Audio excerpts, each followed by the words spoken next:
చూస్తాడంట, ఏదో గుచ్చుతాడంట, ఇంజక్షన్ ఇస్తా అంటాడు.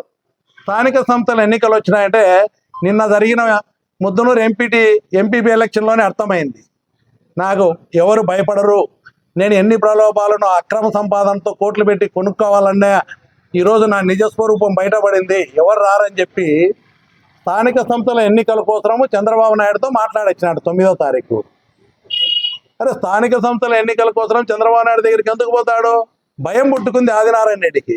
సార్ ఇక్కడ మమ్మల్ని మా జాతకం అంతా తెలిసిపోయింది, ప్రజలు చాలా కోపంతో ఉన్నారు, మళ్ళీ పులివెందల్లో చేసిన రాజకీయం చేసే తప్ప స్థానిక సంస్థల ఎన్నికలు గెలవలేమని చెప్పి చంద్రబాబు నాయుడుకి పోయి చెప్పుకుంటాడు. నువ్వు భయపడుతున్నావు, మేం కాదు.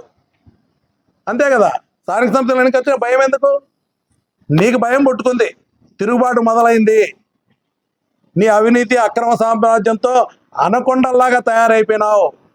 అందుకే ప్రజలు గుర్తించినారు కాబట్టి నీకు భయం పుట్టుకొని స్థానిక సంస్థల గురించి చంద్రబాబు నాయుడుతో మాట్లాడొచ్చినా నేను ప్రెస్లో మాట్లాడుతున్నాడు. అంటే భయం మాకు కాదు, నీకు పుట్టుకుంది భయం కాబట్టి చంద్రబాబు నాయుడు దగ్గర పోయి మొరపెట్టుకుంటున్నావు.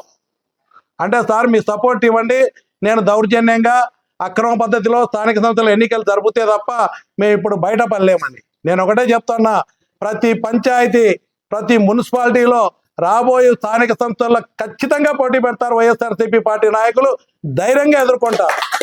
నీ అక్రమ సంపాదనతో కానీ నీ దౌర్జన్యాలకు కానీ భయపడే వాళ్ళు ఎవరు లేరు. ధైర్యంగా ఎదుర్కొంటాము, ఖచ్చితంగా పోటీ పెడతాము.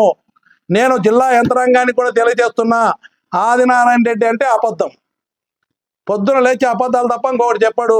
జిల్లా అధికార యంత్రాంగానికి, కలెక్టర్ గారికి, ఎస్పీ గారికి కూడా తెలియజేస్తా ఉన్నాము, దమ్మలవడగ నియోజకవర్గంలో రేపు జరగబోయే ఎన్నికల్లో ప్రశాంతంగా జరిపేదానికి చూడండి.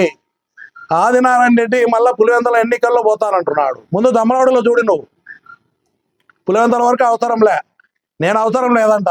నీ ముఖానికి మళ్ళీ జగన్మోహన్ రెడ్డి రావాలా?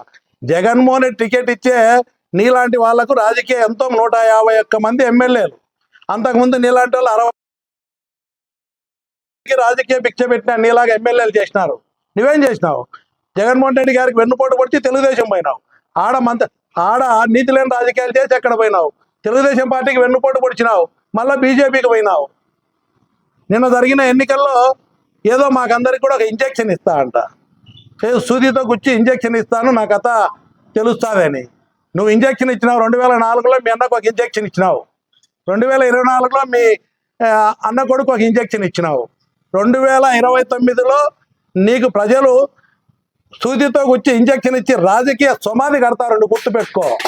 రెండవది చెప్తున్నా, నేను 4 సార్లు ఓడిపోయినామంటున్నావు. 4 సార్లు ఓడిపోయినా.